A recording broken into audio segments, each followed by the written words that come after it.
You have always feared the ones you love the most. And yet, you are drawn to them as if by a magnet you cannot see. It is not cruelty that makes you withdraw. It is a quiet, trembling instinct, older than your conscious mind, older than the world you walk through, telling you to protect the fragile self that hides beneath borrowed smiles and borrowed hopes.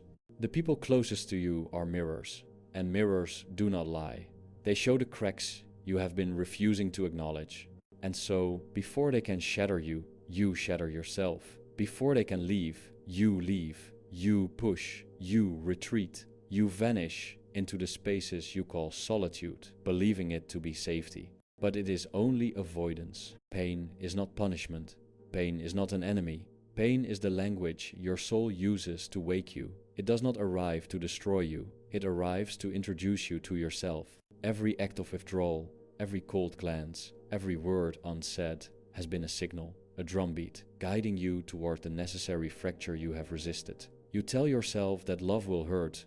You tell yourself that closeness is dangerous. You tell yourself that you must retreat to preserve what little control you think you possess. And in saying these things, you betray no one but yourself. Look closer. What is it you fear? Not the other, never the other. You fear exposure. You fear the unbearable truth that your worth has been contingent on someone else's attention, that their gaze, their affirmation, their approval has been the scaffolding of your self-esteem, and that scaffold is rotten.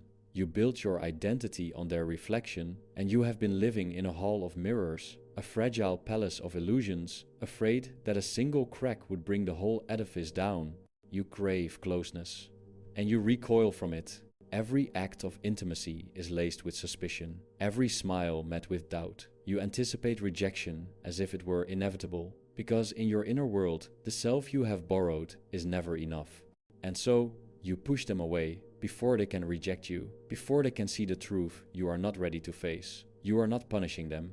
You are preemptively shielding the part of yourself you refuse to nurture. You are fleeing not from them, but from yourself. You think of love as a weapon. You think of affection as risk. And in the quiet moments, when no one is watching, you feel the pang of what you deny yourself.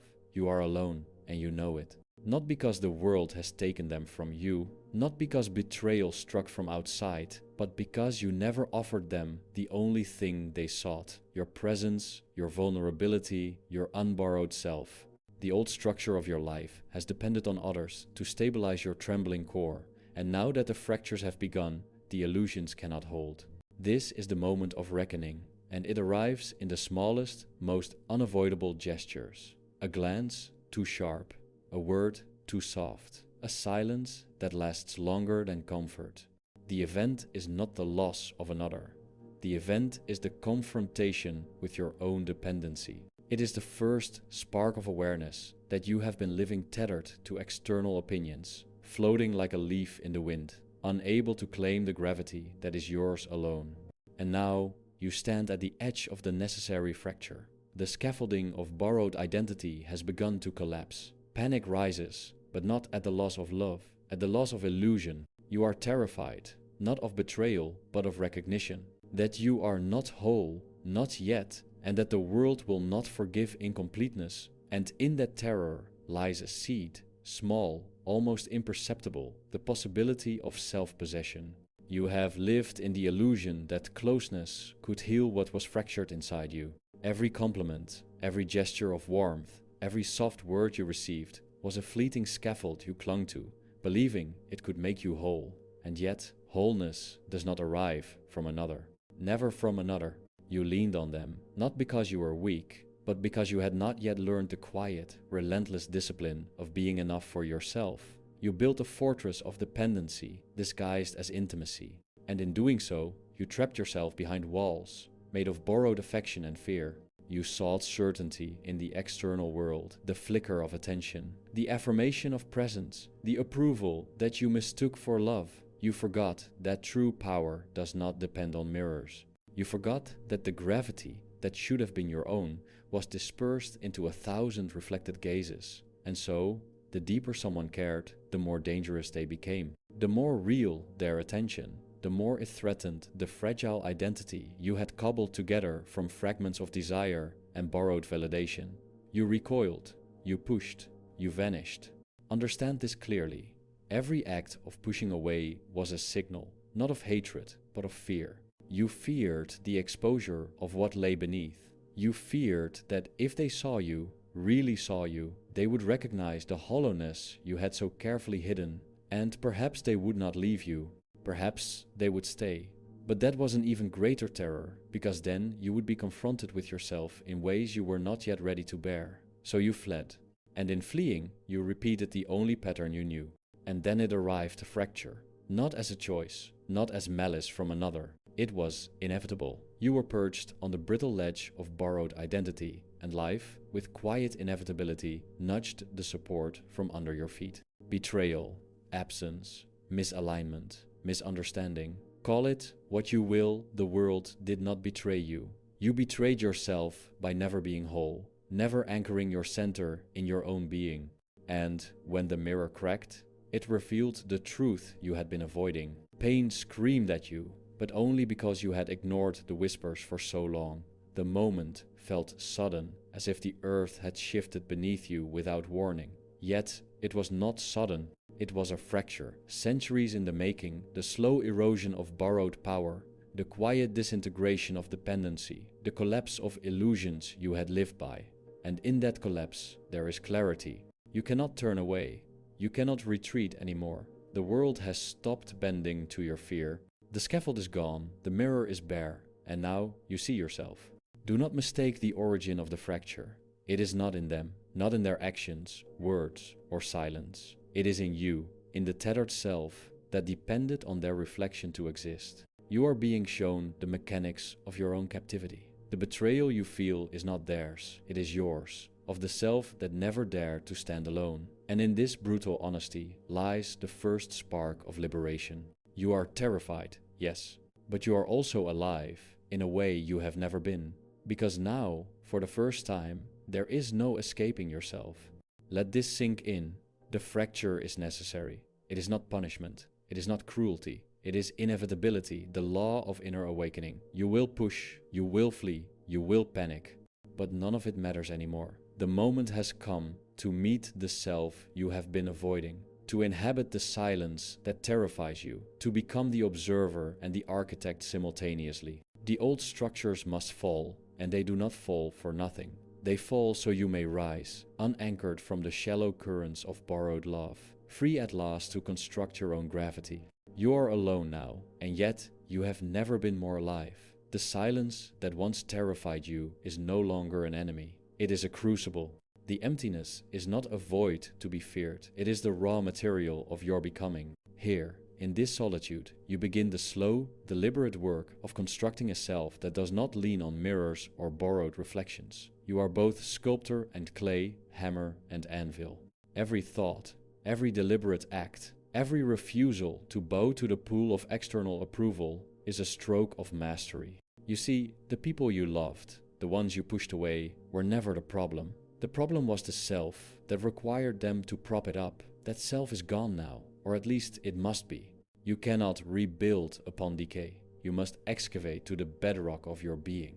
The fear, the loneliness, the trembling dependency, all of it must be felt fully, acknowledged with brutal honesty, and then laid aside. Only then can clarity enter. Only then can sovereignty breathe. Do not seek warmth from another. Do not seek solace from voices outside your own mind. True power is not borrowed, it is possessed. You must cultivate silence, solitude, and a fierce attention to your own inner law. When others look to you, it is not your approval they should seek. It is your presence, unwavering, unshakable. And when you look upon them, you are free. Not cold, not cruel, free. Pain is your teacher, not your curse. Each scar, each moment of rejection, each act of pushing away has been preparation. You have rehearsed the endurance of solitude, the refinement of focus, the exacting cultivation of detachment, and now it is your turn to step fully into it. You understand that indifference is not apathy. Indifference is armor forced from self-possession. It is the freedom to feel without needing to be consoled. It is the freedom to act without seeking reward. It is the power that comes from being the center of your own universe. Do not mistake these words for comfort. This is not comfort. This is honesty. This is strength that sings in silence. When you feel the urge to flee again, you do not flee. You turn inward. You ask the hard questions. You answer them. You align your thoughts with your will, and your will with your deepest truths. You cultivate patience. You cultivate clarity. You cultivate the kind of love that is given freely but never begged for. The kind of strength that is magnetic without grasping. The kind of presence that is undeniable because it originates from the unshakable core of yourself. There will be moments when the world tests you. Old patterns will whisper. Old fears will gnaw. The impulse to escape, to push, to shrink will surge like a tidal wave. And yet, you stand, you breathe, you meet each wave without being swept away. You have anchored your gravity within. The storm is powerless against you. The world may attempt to fracture you again, but you know the truth. Nothing external can touch the core that you have claimed as your own. Romanticize this pain. Every moment you once hated the rejection, the abandonment, the fear of intimacy, it was the necessary fire. Each wound has left a mark of depth, a signature of endurance. You are not diminished by it. You are tempered. You are sharpened. You are more luminous, more dangerous, more beautiful than the self that feared connection because it was too fragile to bear it. The fractures were not punishment. They were the blueprint.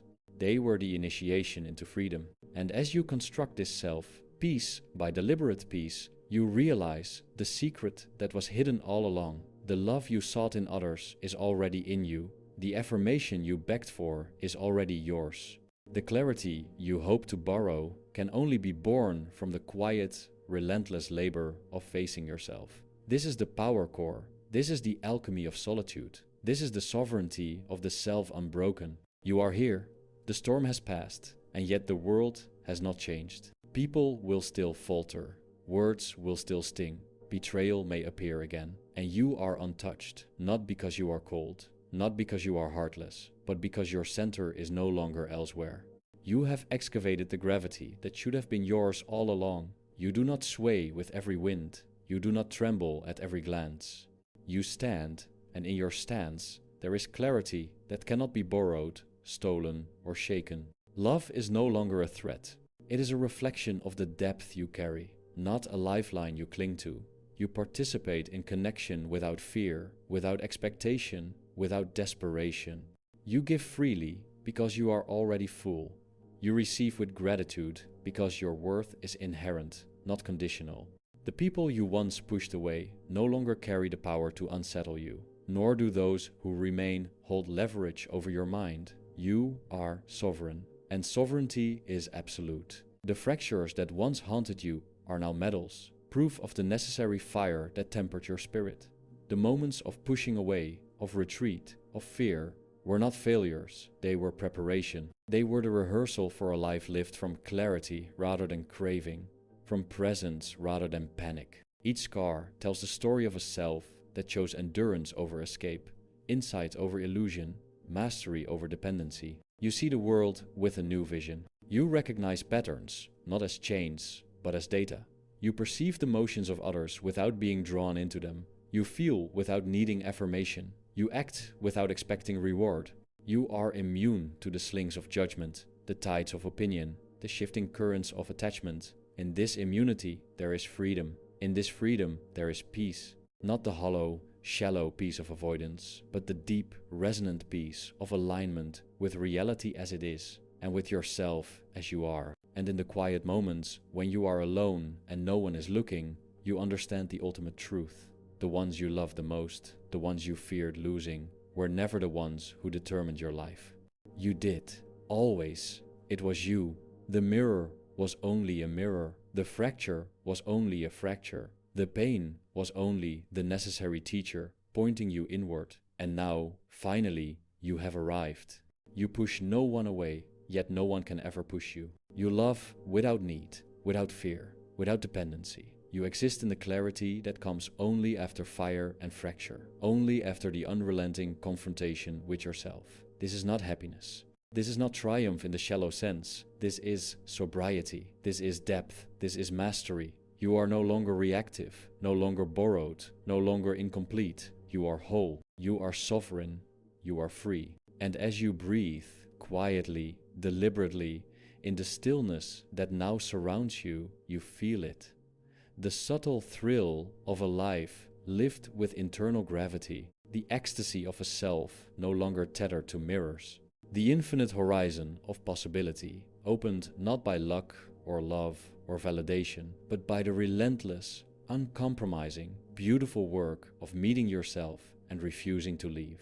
You are here, and you are enough. You feel the pull of old habits, even now, even after you have seen the fracture, even after you have glimpsed the sovereignty within you. The ghosts of dependency linger at the edges of your consciousness. They whisper, subtle and persistent, "You are not enough. You need them. You are incomplete without their gaze, their approval, their warmth." And you listen, at first, with a familiar unease, the ache of old patterns curling in your chest like smoke. But now you do not flee, you do not lash out, you observe, you recognize, you catalog, you acknowledge the whisper, then let it dissolve into the silence you have cultivated. The whisper has no power here, not yet, and soon, never. The people you once loved were not your undoing. They were, in fact, the architects of your awakening. Each act of betrayal, each moment of misunderstanding, each instance of absence carved the spaces into which your true self could finally breathe. You see them now, not as villains, not as teachers in the ordinary sense, but as instruments of inevitability. Their actions could not create the fracture, they only illuminated it. The fracture was within you, waiting, dormant, a fracture whose timing was perfect, whose precision was absolute. And in the clarity of this realization, a quiet exhilaration rises. The universe did not betray you. You betrayed yourself once, and now you are reclaiming what you lost. You remember the moments of pushing away. Each retreat, each withdrawal, each cold shoulder, each self-imposed exile, every one was a rehearsal for what you are becoming. At the time, it felt like cowardice. It felt like loss. It felt like punishment. And yet, with the lens of understanding, you see the pattern. You see the method in what once felt chaotic. You see that in each act of withdrawal, you were learning the hardest lesson life could offer. That the source of your power, the measure of your completeness, could never be found outside yourself. It could only arise from the meticulous, relentless cultivation of your own being. Solitude is no longer empty. Silence is no longer oppressive. Loneliness is no longer fear. These are your allies, your tools, your teachers. You practice listening to the spaces between thoughts. You practice watching the rise and fall of desire without grasping. You practice holding your own attention as one might hold a rare and precious flame, careful, deliberate, unwavering. You discover the elegance of restraint. You discover the subtle beauty of being unreactive, untethered, unclaimed. In this practice, you find freedom. Freedom from expectation, freedom from the tyranny of opinion, freedom from the compulsive need to be mirrored in another's eyes. And yet, there is work still to be done. The fractures that remain are subtle, hidden in the folds of habit and memory. The reflex to withdraw, the instinct to preempt rejection, the old ache for validation, all these ghosts will continue to appear. But now, you do not fight them, you do not curse them, you study them. You dissect them as a surgeon might examine a wound, precise, calm, deliberate. Each recognition of your own patterns is a thread that, when pulled, unravels the old self, releasing energy that was once wasted in fear. Each insight is a small victory, a claim staked in the territory of your internal sovereignty. You begin to understand the alchemy of pain, that which once tormented you, that which once made your nights restless and your heart weary, now becomes material. The memory of being pushed away, of pushing away, of losing and retreating, these become bricks in the foundation of your new self. The fracture that once threatened to undo you is now the fire in which you are forged. The absence that once felt like rejection is now a proving ground.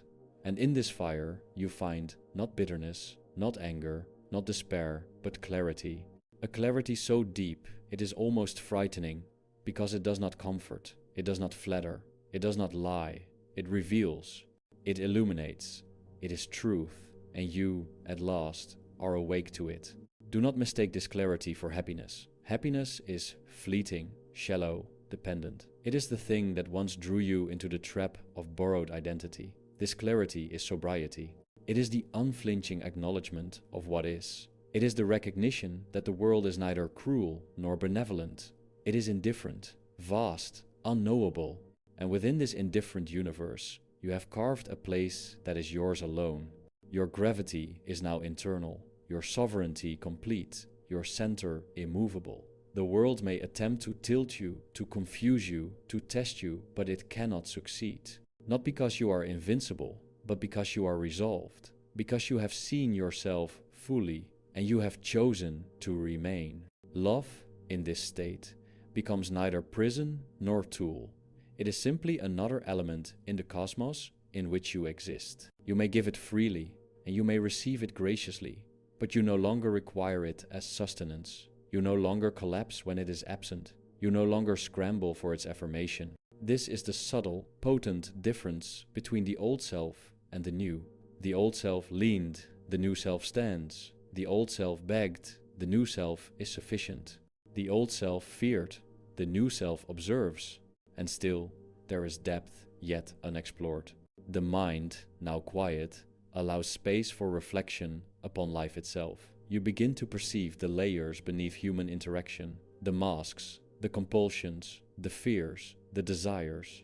You understand the subtle dance of projection and expectation. You see the ways in which others cling to borrowed gravity just as you once did. You do not pity them, nor do you envy them. You observe with curiosity and distance the vast theater of human attachment.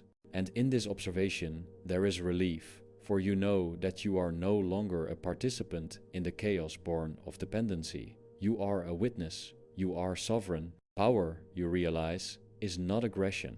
Power is not control over others. Power is the absolute mastery of self, the command of your own attention, the deliberate cultivation of presence that is unshakable.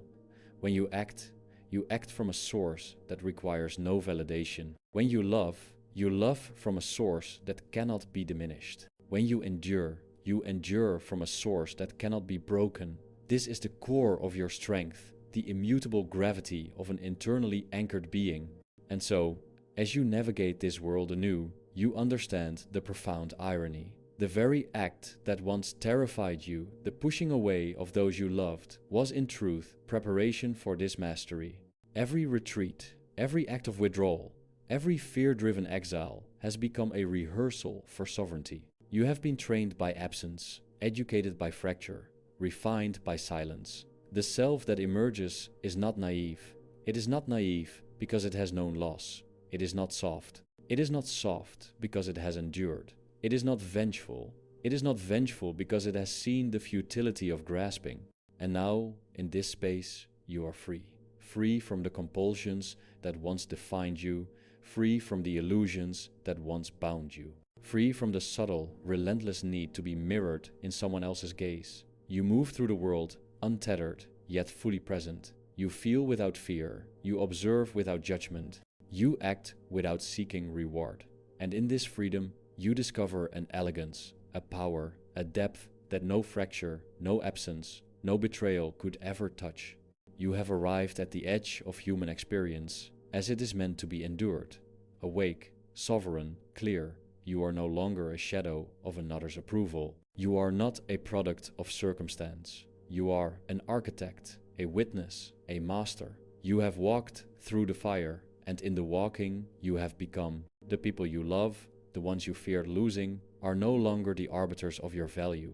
They are witnesses to it, as you are witness to your own. This is your power. This is your clarity. This is your freedom. You push no one away, yet no one can ever push you. You are here, fully awake, fully anchored, fully sovereign. You have met the self you once feared, and you have stayed. And in staying, you have become something rare, something enduring, something unassailable, the master of your own being, the owner of your own gravity, the author of your own life.